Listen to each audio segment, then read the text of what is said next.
नमस्ते प्रिय विद्यार्थियों। आज के इस वीडियो में हम कक्षा 10th की जो साइंस है केमिस्ट्री मतलब पार्ट 1 से लेकर के 5 तक उसके महत्वपूर्ण जो है मैं नोट्स आपको लिखवा रहा हूँ।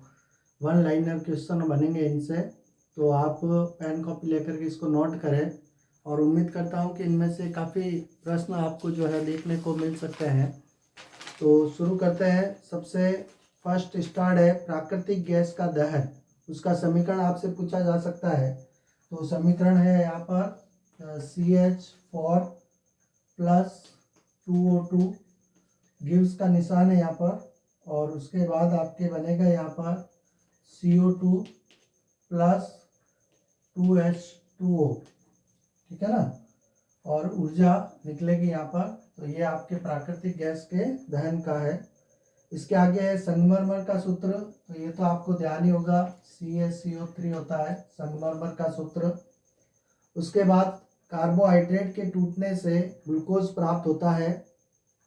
फिर नेक्स्ट है जिस अभिक्रिया में अवक्षेप का निर्माण होता है उसे हम अवक्षेपण अभिक्रिया कहते हैं।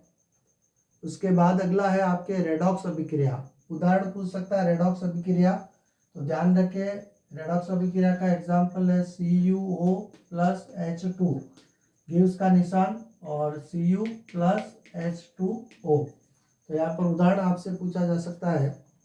इसके बाद संसारण के उदाहरण है जिसमें आप लिख सकते हैं चांदी पर काली परत का चढ़ना या तांबे पर हरी परत का होना, ठीक है ना।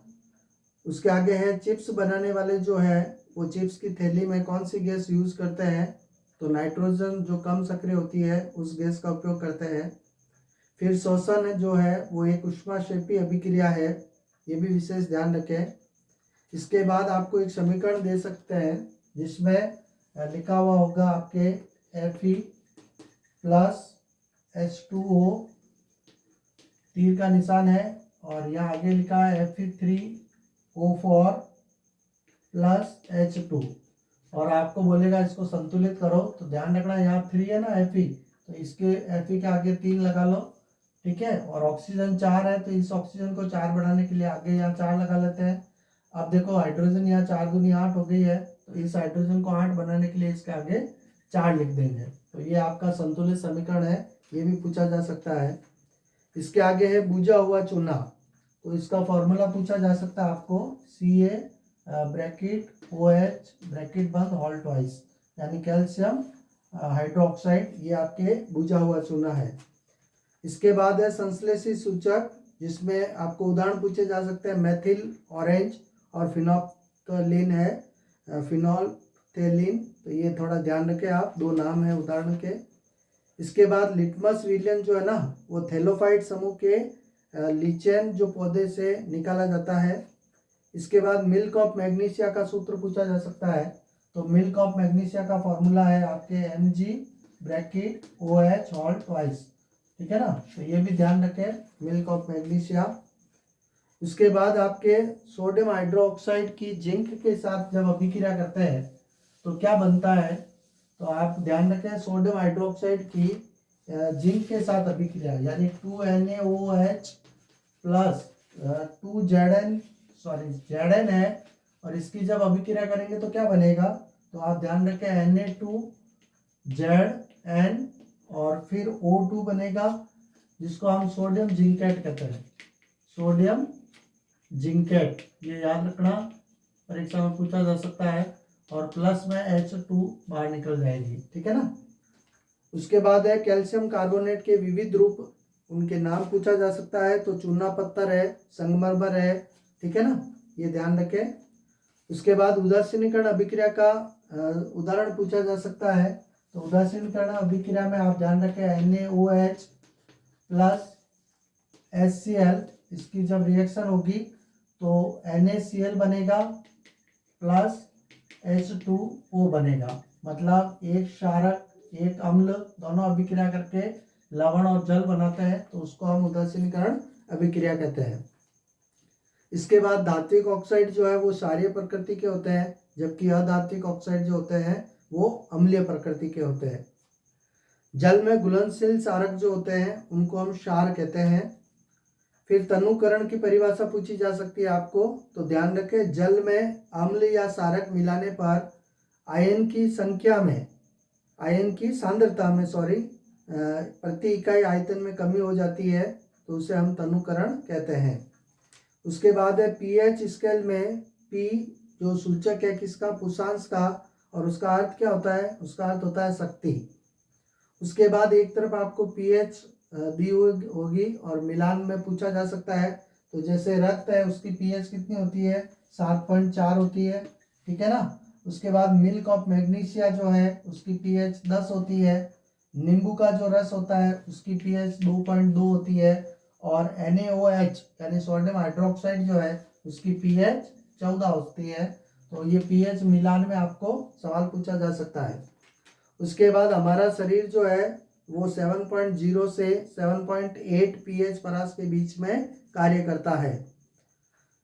नेक्स्ट सवाल है शुक्र का जो वायुमंडल है वो H2SO4, ध्यान से देखें, H2SO4 यानी सल्फ्यूरिक अम्ल। कौन सा अम्ल, सल्फ्यूरिक अम्ल, ठीक है ना। तो इसके मोटे सफेद और पीले जो है बादलों से बना होता है। फिर हमारा उदर जो है वो कौन सा अम्ल उत्पन्न करता है, तो ध्यान रखें HCl अम्ल। कौन सा अम्ल है, HCl मतलब हाइड्रोक्लोरिक अम्ल। हमारा उदर कौन सा अम्ल उत्पन्न करता है, तो ध्यान रखें हाइड्रोक्लोरिक अम्ल जो है वो उत्पन्न करता है। उसके बाद शरीर का सबसे कठोर पदार्थ जो है जिसको हम दांतों का इनेमल कहते हैं, ठीक है ना, और ये किससे बना होता है ये भी ध्यान रखें, कैल्शियम हाइड्रोक्सी एपेटाइट से बना होता है। तो ये इंपॉर्टेंट सवाल है। इसके बाद नेटल एक शाकीय पादप है और जिसके डंक वाले बाल से मेथनोइक अम्ल जो है वो छोड़ा जाता है। उसके बाद एक तरफ आपको अम्लों के नाम देगा, उनके मिलान करने हैं। तो जैसे आपको नाम दे दिया यहाँ पर, मान लो संतरा नाम दे दिया है, तो संतरा के सामने जो अम्ल है उसको आपको मिलाना है। तो जैसे संतरा है उसके सामने सिट्रिक अम्ल, ये आप याद रखें, संतरा का जो है वो सिट्रिक अम्ल होगा, सिट्रिक अम्ल। उसके बाद आगे है आपके इमली।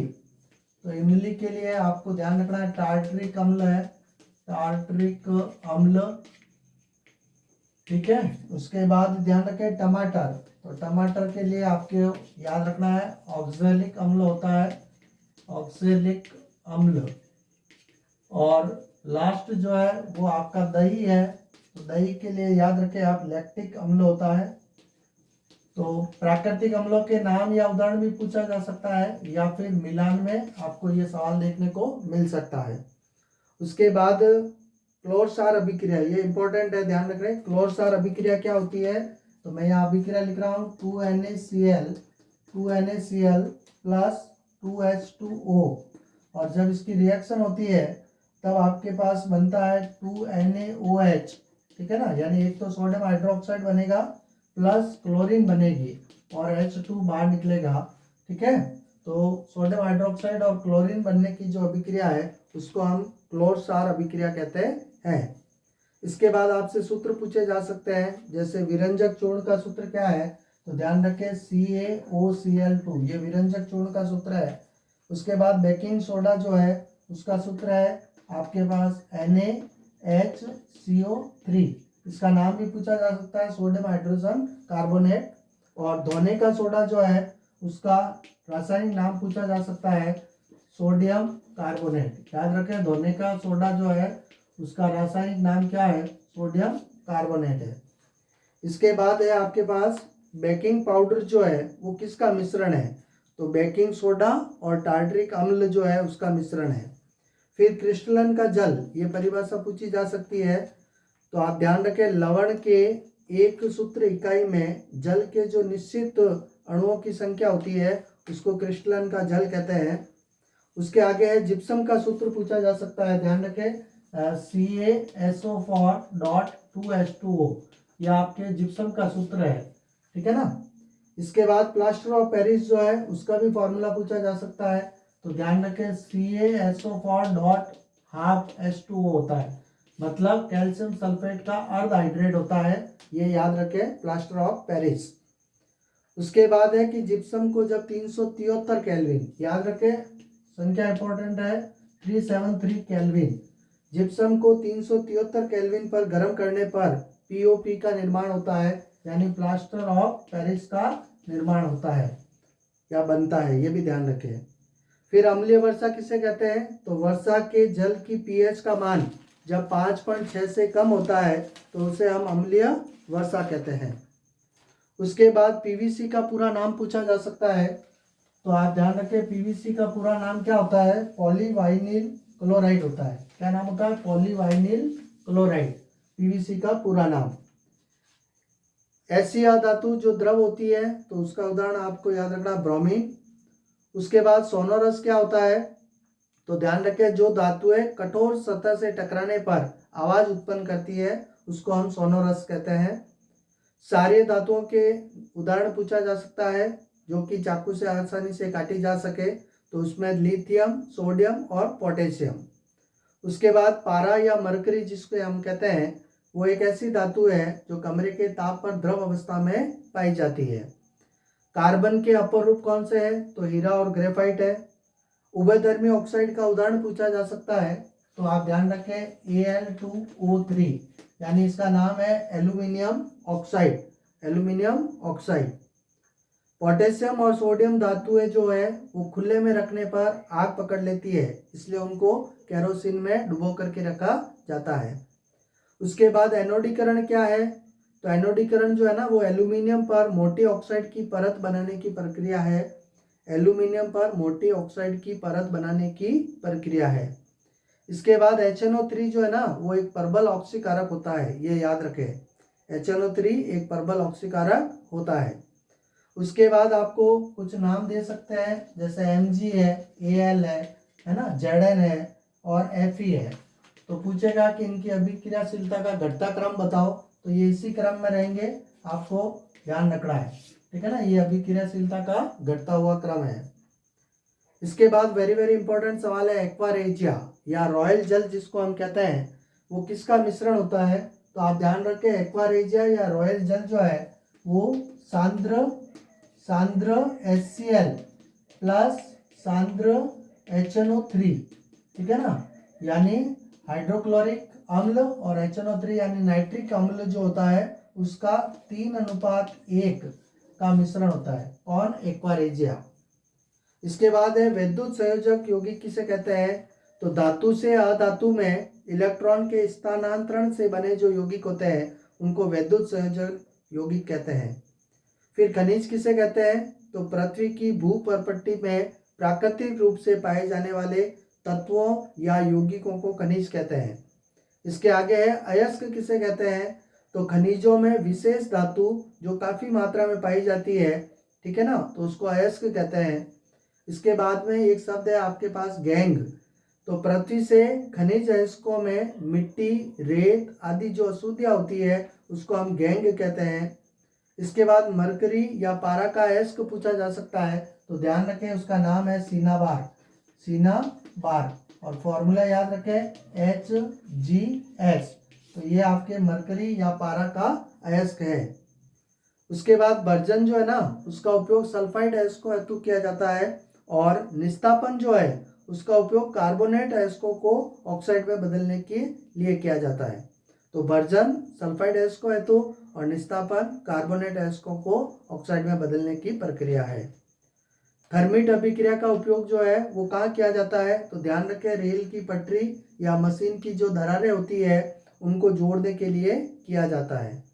उसके आगे है धातुओं का परिष्करण किसके द्वारा किया जाता है? विद्युत अपघटन विधि द्वारा किया जाता है। नेक्स्ट सवाल है जंग किसे कहते हैं? ये सवाल पूछा जा सकता है, तो ध्यान रखें लंबे समय तक आर्द्र वायु में रहने पर लोहे पर जो भूरे रंग की परत चढ़ जाती है उसे हम जंग कहते हैं। उसके बाद एक नाम याद रखना, यशद लेपन। क्या नाम है आपके पास? यशद लेपन, ये भी इंपॉर्टेंट है। तो इस यशद लेपन क्या होता है? ध्यान रखें लोहे व इस्पात पर जस्ते की परत चढ़ाने की जो विधि है उसको यशद लेपन कहते हैं। उसके बाद कुछ मिश्र धातु पूछी जा सकती है आपसे, तो उन मिश्र धातु को आप याद रखें, जैसे पीतल जो है, पहला नाम है आपके पास पीतल, तो ये किसकी है, तो आप ध्यान रखें तांबा और जस्ता, तांबा प्लस जस्ता, ठीक है ना। दूसरी पूछी जा सकती है आपको कांसा, तो कांसा किसकी है, ये आपके तांबा प्लस टीन इसकी है। और तीसरी आपसे पूछी जा सकती है वो है सोल्डर, ये इंपॉर्टेंट है, ध्यान रखें सोल्डर। तो सोल्डर जो है वो आपके सीसा, सीसा प्लस टीन, ठीक है ना। तो ये 3 नाम याद रख ले आप, इनमें से पूछा जा सकता है। इसके बाद सोल्डर जो मिश्र धातु है उसका उपयोग विद्युत तारों की परस्पर वेल्डिंग के लिए किया जाता है। शुद्ध सोने को 24 कैरेट कहते हैं और भारत के अंदर जो आभूषण बनाते हैं उसमें 22 कैरेट सोने का उपयोग किया जाता है। कार्बन की परमाणु संख्या 6 है और उसमें 4 संयोजक इलेक्ट्रॉन होते हैं। उसके बाद है सहसंयोजी आबंध, ये किसे कहते हैं, तो ध्यान रखें 2 परमाणुओं के बीच इलेक्ट्रॉन के युग्म की साझेदारी द्वारा बनने वाला जो आबंध होता है उसको सहसंयोजी आबंध कहा जाता है। हीरा जो है वो कठोर होता है और विद्युत का कुचालक होता है, जबकि ग्रेफाइट जो होता है वो मुलायम और विद्युत का सुचालक होता है। उसके आगे है 1828 में एक नाम याद रखें, फ्रेडरिक वॉलर, इन्होंने क्या किया था, अमोनियम साइनेट से यूरिया को बनाया था, अमोनियम साइनेट से यूरिया को बनाया था।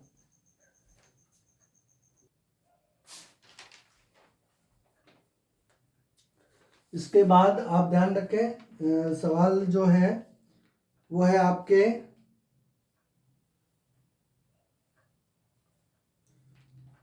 फ्रेडरिक वॉलर, फ्रेडरिक वॉलर नाम याद रखें आप, फ्रेडरिक वॉलर, इन्होंने क्या किया था, ध्यान रखें इन्होंने अमोनियम साइनेट से यूरिया को बनाया था।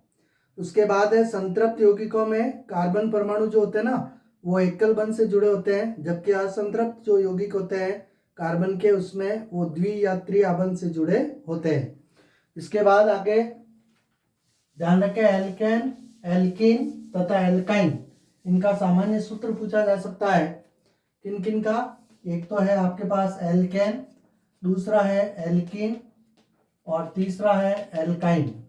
तो इनका सामान्य सूत्र पूछा जाएगा एग्जाम में। ध्यान रखें एल्केन का होता है CnH2n+2 होता है, जबकि एल्कीन जो है उसका CnH2n होता है और एल्काइन जो है उसमें CnH2n-2 होता है। तो ये सामान्य सूत्र याद रख लें। इसके बाद ऑक्सीकारक क्या है, तो पदार्थों में जो कुछ गुण होते हैं जिसमें अन्य पदार्थों को वो ऑक्सीजन दे सकते हैं, तो कुछ पदार्थों में अन्य पदार्थों को ऑक्सीजन देने की जो क्षमता होती है उन पदार्थों को ऑक्सीकारक कहा जाता है। इसके बाद पैलेडियम और निकेल जो उत्प्रेरक है उसकी उपस्थिति में असंतृप्त हाइड्रोकार्बन जो है वो हाइड्रोजन जोड़ करके संतृप्त हाइड्रोकार्बन बनाते हैं, ये भी इंपॉर्टेंट है, ध्यान रख लें। इसके बाद आगे है निकेल जो उत्प्रेरक है, नाम देख ले आप, निकेल उत्प्रेरक, कौन सा, निकेल उत्प्रेरक। तो इसका जो उपयोग है वो वनस्पति तेलों के हाइड्रोजनीकरण में किया जाता है। इसके बाद है प्रतिस्थापन अभिक्रिया, तो क्लोरीन जब एक एक करके हाइड्रोजन के परमाणुओं का प्रतिस्थापन करती है उसको हम प्रतिस्थापन अभिक्रिया कहते हैं। और उदाहरण के रूप में देखो CH4 है, ठीक है ना, प्लस Cl2 है, गिब्स का निशान है और इसके ऊपर सूर्य का प्रकाश है, गिब्स के ऊपर क्या लिखेंगे, सूर्य का प्रकाश। तब यहाँ से Cl इसके साथ चला जाएगा और एक हाइड्रोजन बाहर निकल जाएगा, तो CH3Cl और प्लस में आपके बनेगा HCl। तो ये आपको ध्यान रखना है, ये वेरी वेरी इंपॉर्टेंट है, प्रतिस्थापन अभिक्रिया। इसके बाद आगे है एथेनॉल के अधिक सेवन से, एथेनॉल मतलब मदिरा या शराब जो है उसके अधिक सेवन से केंद्रीय तंत्रिका तंत्र कमजोर हो जाता है, अंडरलाइन करें, केंद्रीय तंत्रिका तंत्र कमजोर हो जाता है। फिर है गन्ने का जो रस है, गन्ने का रस उससे मोलेसस या सीरा बनाने के उपयोग में लाया जाता है। गन्ने का रस जो है उसको किसके उपयोग में लाया जाता है, तो नाम याद रखें, मोलेसस, मोलेसस या सीरा, इसको बनाने के उपयोग में लाया जाता है। उसके बाद है एसिटिक अम्ल के 3 या 4% जो विलयन होते हैं उसको हम सिरका कहते हैं। एसिटिक अम्ल के 3 या 4% विलयन को सिरका कहा जाता है। आगे है शुद्ध एथेनोइक अम्ल को ग्लेशियल एसिटिक अम्ल कहा जाता है। क्यों? क्योंकि इसका गलनांक 290 केल्विन होता है, जो कि शीत के दिनों में यानी सर्दी के दिनों के अंदर जम जाता है। उसके बाद है कार्बोक्सिलिक अम्ल जो है वो एक दुर्बल अम्ल होता है। ध्यान रखें, कार्बोक्सिलिक अम्ल एक दुर्बल अम्ल होता है। नेक्स्ट है साबुन। साबुन दीर्घ श्रृंखला वाले कार्बोक्सिलिक अम्लों के सोडियम या पोटेशियम लवण होते हैं। इसके बाद आगे है आपके अपमार्जक। अपमार्जक जो है वो लंबी कार्बन श्रृंखला वाले सल्फोनिक अम्ल या अमोनियम के लवण होते हैं। तो अंतर पूछा जा सकता है, ध्यान रखें साबुन और अपमार्जक में। इसके बाद है एस्टरीकरण क्या होता है। एथेनोइक अम्ल किसी अम्ल उत्प्रेरक की उपस्थिति में एथेनॉल से अभिक्रिया करके एस्टर बनाते हैं। नाम सुने यहाँ पर, वापस मैं लिख लेता हूँ, आप नोट कर लेना, ठीक है ना। एथेनोइक अम्ल है पहला, ध्यान रखें, एथेनोइक अम्ल, एथेनोइक अम्ल, और ये अभिक्रिया करेगा किसके साथ? एथेनॉल के साथ। किसके साथ? एथेनॉल के साथ। और उत्प्रेरक क्या होगा यहाँ पर? उत्प्रेरक कोई अम्ल हो सकता है, ठीक है ना, और क्या बनाएगा? एस्टर बनाएगा। तो इस अभिक्रिया को हम बोलेंगे एस्टरीकरण। इसके बाद है आज तक हमें 118 तत्वों की जानकारी हुई है, जिसमें से 94 यानी 94 तत्व जो है वो प्राकृतिक रूप में पाए जाते हैं। उसके बाद है डाबेराइनर त्रिक। ध्यान रखें नाम, डाबेराइनर त्रिक। तो इसमें नाम याद रख ले आप, लिथियम, सोडियम और पोटेशियम। लिथियम, सोडियम और पोटेशियम, ये नाम पूछा जा सकता है उदाहरण के रूप में। अच्छा, ये डाबेराइनर जो था उसने सबसे पहले ना प्लेटिनम उत्प्रेरक को पहचाना था। डाबेराइनर ने सबसे पहले प्लेटिनम उत्प्रेरक को पहचाना था। तत्वों के वर्गीकरण का जो मुख्य श्रेय है वो किसे जाता है? तो नाम याद रखें यहाँ पर, तत्वों के वर्गीकरण का मुख्य श्रेय जो है वो इवानोविच मेंडेलीफ को जाता है। किसको जाता है? इवानोविच मेंडेलीफ को जाता है। तत्वों के वर्गीकरण का श्रेय किसको जाता है? तो नाम याद रखें, इवानोविच मेंडेलीफ को जाता है। और इसके समय 63 तत्व ज्ञात थे, ये ध्यान रखें। उसके बाद है मेंडेलीफ की जो आवर्त सारणी है उसका सिद्धांत क्या है? तो आप याद रखें, तत्वों के गुणधर्म जो होते हैं वो उनके परमाणु द्रव्यमान का आवर्त फलन होते हैं। उदर स्तंभ जो होते हैं उनको हम समूह कहते हैं या ग्रुप कहते हैं, और 37 जो पंक्तियां होती है उनको हम पीरियड या आवर्त कहते हैं। अच्छा, उत्कृष्ट गैसें कौन सी है? उनके नाम पूछा जा सकता है, तो हीलियम, नियोन और आर्गन, ठीक है ना, नाम याद रह जाएगा। हीलियम है, उसके बाद नियोन है और फिर आर्गन है, ये आपके उत्कृष्ट गैसें हैं। उसके बाद क्लोरीन के समस्थानिक पूछा जा सकता है, तो क्लोरीन के समस्थानिक है Cl35 और फिर Cl37, ये आपके क्लोरीन के समस्थानिक है। उसके बाद है आवर्त सारणी जो है, आधुनिक आवर्त सारणी, वो हेनरी मोजले ने दी थी, और उसका सिद्धांत क्या था ये भी पूछा जा सकता है। तो ध्यान रखें, तत्वों के गुणधर्म जो होते हैं वो इनकी परमाणु संख्या का आवर्त फलन होते हैं। देखो, मेंडेलीफ ने तो बोला था कि तत्वों के गुणधर्म उनके परमाणु द्रव्यमानों का आवर्त फलन होता है, जबकि हेनरी मोजले ने कहा था तत्वों के गुणधर्म उनकी परमाणु संख्या का आवर्त फलन होते हैं। अच्छा, एक ये भी सवाल पूछा जा सकता है, आधुनिक आवर्त सारणी में समूह कितने हैं? तो ध्यान रखें 18 तो समूह है, 18 समूह है, और 7 जो है ना वो आपके आवर्त है। तो ये नाम याद रख ले आप, 18 समूह और 7 क्या है आपके पास? आवर्त है आधुनिक आवर्त सारणी में। इसके बाद आज के इस वीडियो का सेकंड लास्ट प्रश्न पढ़ने जा रहा हूं मैं। किसी कोष में इलेक्ट्रॉनों की अधिकतम संख्या जो है वो किस सूत्र के द्वारा ज्ञात की जा सकती है? 2n²। ये याद रखें, किसी भी कोष में इलेक्ट्रॉनों की अधिकतम संख्या जो है वो 2n² के द्वारा ज्ञात की जा सकती है, जहां पर n क्या है? नाभिक से नियत कोष की संख्या को दर्शाता है ये n। और आज का लास्ट सवाल है, हाइड्रोजन परमाणु की त्रिज्या कितनी होती है? तो ध्यान रखना 37 pm होती है। pm का मतलब क्या है यहाँ पर? पिकोमीटर है। पीएम का मतलब क्या है? पिकोमीटर। और आपसे ये भी पूछा जा सकता है 1 पीएम का मान कितने मीटर के बराबर होता है? तो ध्यान रखना 10 की घात -12 मीटर के बराबर होता है। तो मैंने कोशिश करी है बहुत कम समय में आपको 1 से 5 पार्ट के जितने भी इम्पोर्टेंट वन लाइनर प्रश्न बन सकते हैं उनके नोट्स लिखवाने की, और उम्मीद करता हूँ इनमें से परीक्षा में अधिकतम सवाल आपको देखने को मिले। सभी पढ़ें, बढ़िया तैयारी